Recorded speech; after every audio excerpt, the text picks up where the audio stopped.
सभी को प्रार्थनाएं शांतिपूर्वक प्रणाम के सामने आकर लाइन में बैठ जाए।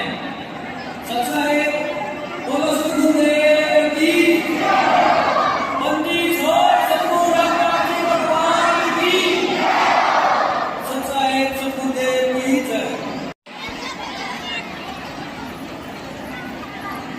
सभी को प्रार्थना से बार-बार प्रार्थना की जा रही है। कोई भी को प्रार्थना पंडाल में जोड़ेगा।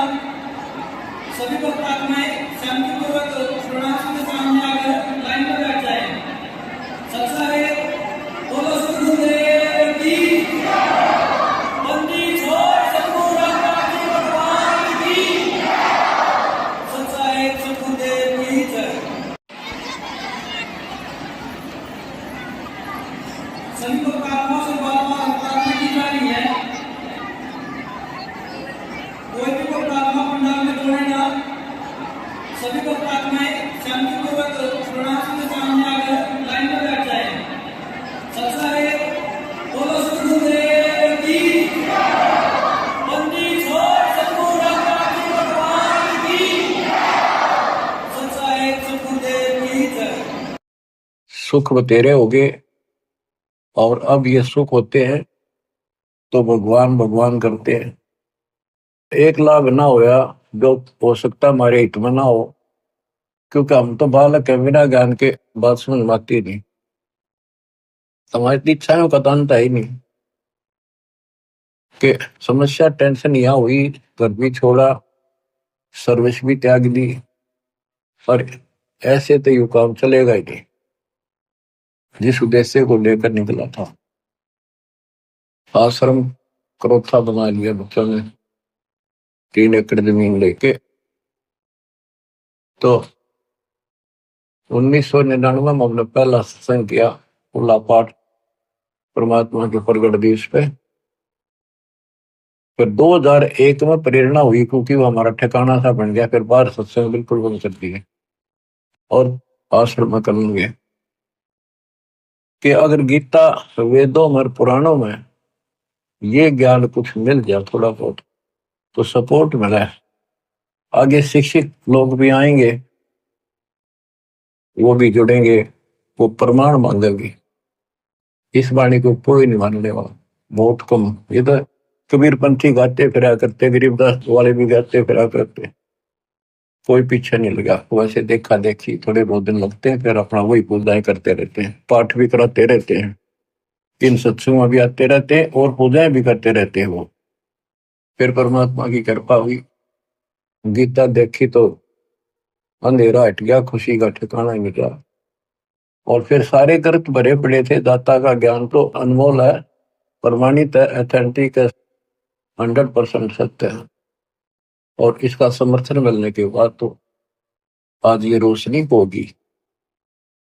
तो दास तो कहना चाहता है, इन गीता और वेदों को वो शिक्षित वर्ग नहीं समझ सका जिस पर हम पूर्ण आधारित हो गए थे कि ये पूर्ण ज्ञानी है, संस्कृत के ज्ञाता है, सारे ग्रंथ संस्कृत भाषा में लिपिबद्ध है। कबीर जी और गरीबदास जी तो अनपढ़ है, इनको कैसे पता हो सकता है? तो क्यों अब सत्य किसे कहते हैं? सत्य को कुछ दिन दबाया जा सकता है, मिटाया नहीं जा सकता। अब ये ऊपर आ गया, अब ये सूर्य उदय होगा। मनुष्य जीवन बड़ी मुश्किल से प्राप्त होता है। आप देखते हो, मनुष्य जीवन के अतिरिक्त अन्य कोई भी प्राणी इतनी सुविधा प्राप्त नहीं कर रहा। चाहे वो पशु भी है, अच्छा भी है, घोड़ा है, जैसे राष्ट्रपति जी के घर वहां होता है, उसकी बहुत सेवा होती है, बेशक होती रहो।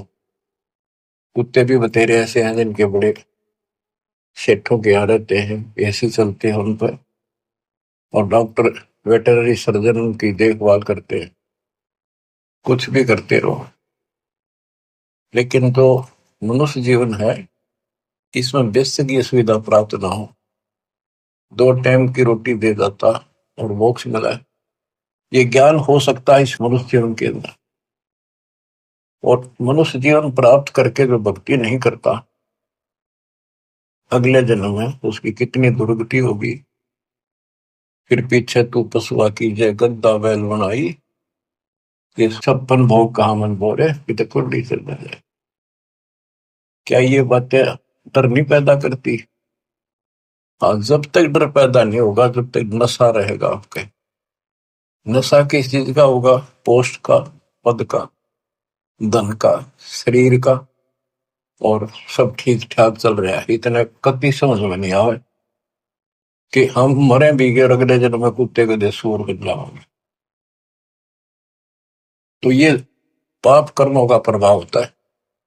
स्पष्ट दिखने लग रहा, बड़े बड़े अपराध तो एक सेकंड में खत्म हो जाते हैं।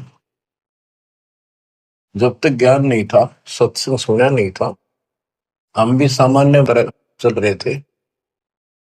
और जब ये ज्ञान हुआ उसके बाद ये अच्छे हुए तो रूह कांप जाती है।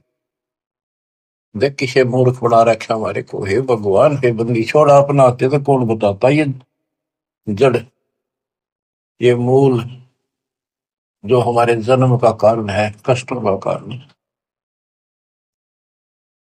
इस संसार में हम कितने दिन रह पाओगे। गरीबदास जी कहते हैं, कोई रहना चाहो तो रहना नहीं पावे। सारे रहना चाहते हो, मरना कौन चाहता है? और कोई बचा नहीं, कोई नहीं बचेगा। कबीर साहब कहते हैं, सब एक दूसरे से मिलते हैं, कहते ठीक ठाक, हाँ जी कुशल है।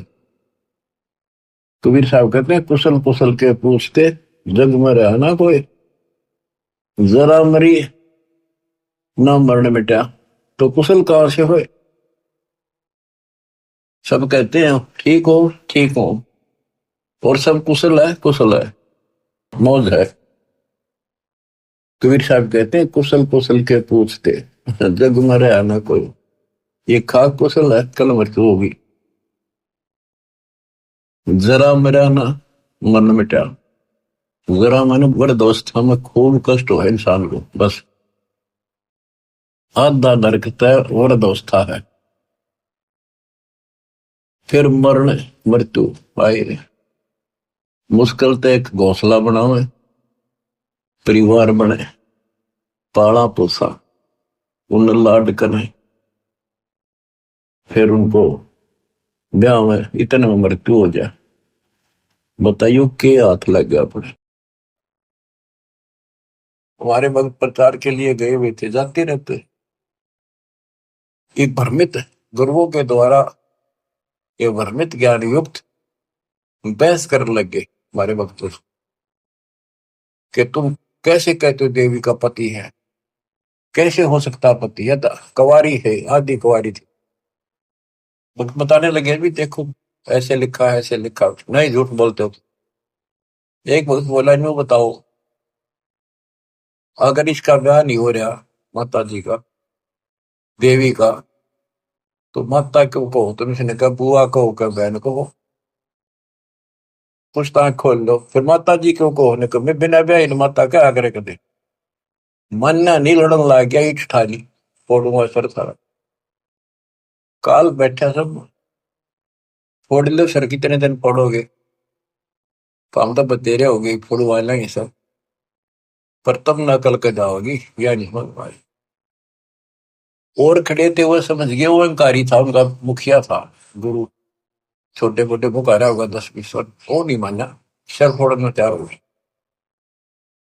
तो और क्या बता, गीता अध्याय 7 श्लोक 12 से 15 में, 15 में स्पष्ट कर रखा है, ये राक्षस स्वभाव को धारण किए मनुष्यों में नीच दूषित कर्म करने वाले मूर्ख, इतनी बकल नहीं, वह माता को हो, बहन कह लो, बुआ को हो, यहां तक सीमित रहो, फिर तो मान ला भाई ठीक है, थारी थोड़ी है, ठीक है, कहे कुछ करे कुछ हो, कैसे राम न जानो।